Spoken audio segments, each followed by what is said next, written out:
प्रभु यही है वो दुष्ट विकलांग मनुष्य जिसके हमें प्राण हरने हैं। तो देरी किस बात की गुप्त जी, हम अभी इसके प्राण हर लेते हैं।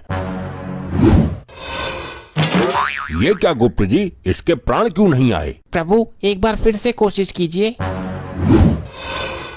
गुप्त जी, हमारा यम इस बार भी खाली लौट आया। ये क्या हो रहा है प्रभु? लगता है इस यमपास की बुद्धि भ्रष्ट हो गई है। हे यमपास, इससे पहले हम क्रोधित हो जाएं, उसके प्राण हर के लाओ, ये आदेश है हमारा। ये क्या प्रभु की आज्ञा का उल्लंघन?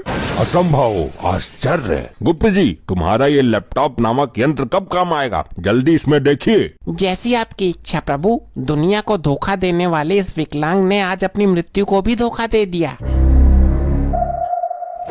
प्रभु सब गड़बड़ हो गया, सब सत्यानाश हो गया। क्या हुआ, हमें स्पष्ट शब्दों में बताइए। प्रभु इस विकलांग मनुष्य की मृत्यु आज नहीं है, बल्कि आज से 4 दिन बाद डागा के हाथों है, और हम इसको लेने 4 दिन पहले ही आ गए। ये तो आपने बहुत बड़ा अनर्थ कर दिया। आप हर बार गलती कर देते हैं। प्रभु ये सतयुग के लैपटॉप हैंग बहुत होते हैं, हैंग होने की वजह से सब हुआ है। चलो फिर वापस चलते हैं, 4 दिन बाद आएंगे। प्रभु आप यमलोक के नियम भूल गए हैं। अगर हम एक बार पृथ्वी पर आ जाते हैं तो बिना प्राण लिए वापस नहीं जाते। अब हमें 4 दिन तक यहीं रहना होगा। यदि ब्रह्मदेव को पता चलेगा कि हम अकारण ही 4 दिन से पृथ्वी लोक पर भटक रहे हैं तो वो अवश्य क्रोधित हो जाएंगे।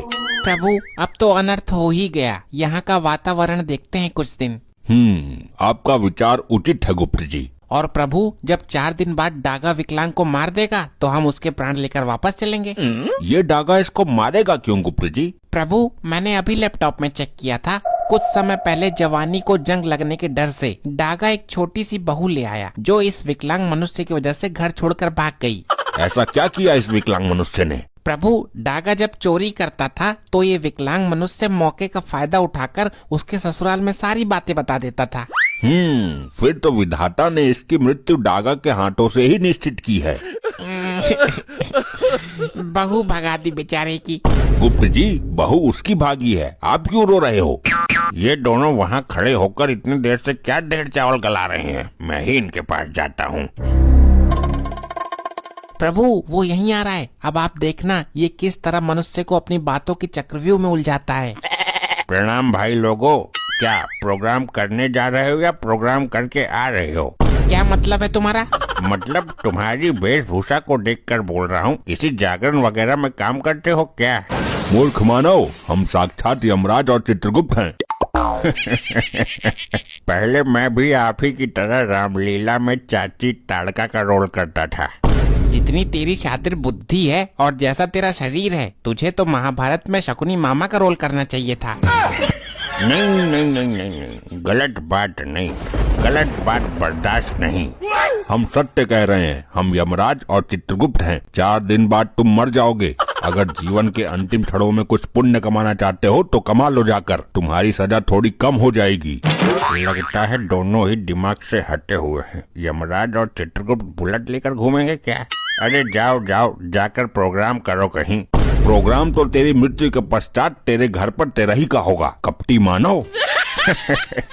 अरे मैं तो मजाक कर रहा था। फालतू बातों को छोड़ो। ये गाड़ी नई निकाली है लगता है। ये वाहन शादी में मिला था। इस गाड़ी की सबसे बड़ी खासियत ये है कि चाबी लगी छोड़ने पर ये दिशा बदल लेती है। दिशा बदल लेती है? मतलब ये तो कुछ चमत्कार लग रहा है। ये कोई चमत्कार से कम नहीं है। आप चाबी लगी छोड़ दो 2 मिनट के लिए, आंखें बंद कर लो, इसका मुंह इधर है ना, तुरंत उधर हो जाएगा। ये निर्जीव वाहन ऐसे कैसे कर सकता है? यही तो चमत्कार है, यही तो खासियत है इसकी। मैं नहीं मानता इन बातों को। ये विकलांग मनुष्य हमें भ्रम में डाल रहा है। अगर यकीन नहीं है तो ट्राई करके देख लो। चाबी लगा दो 2 मिनट के लिए, आंखें बंद करो, इसका मुंह इधर है, आंखें खुलने के बाद उधर मिलेगा। ये अपने आप घूम जाती है बिना चले। प्रभु क्यों ना इस चमत्कार को देख लिया जाए। आप नहीं मानेंगे चित्रगुप्त जी। ये लो, लग गई चाबी। अब कर लो आंखें बंद। अनर्थ हो गया प्रभु, अनर्थ। अनर्थ नहीं, उसको चमत्कार बोलते हैं गुप्त जी। गाड़ी कौन सी दिशा में खड़ी है? प्रभु गाड़ी खड़ी ही नहीं है। गाड़ी और विकलांग मानव दोनों गायब हैं। ये क्या, एक तुच्छ मनुष्य हमको ही चूना लगा गया। प्रभु, ये लंगड़े लूले बहरे बड़े ही खतरनाक होते हैं धरती लोक पर। इस विकलांग मनुष्य को तो हम पाताल से भी खोज निकालेंगे। ऐसे ही और मजेदार फनी वीडियोस देखने के लिए PM टोन्स को फेसबुक पर फॉलो करना बिल्कुल ही ना भूलिए।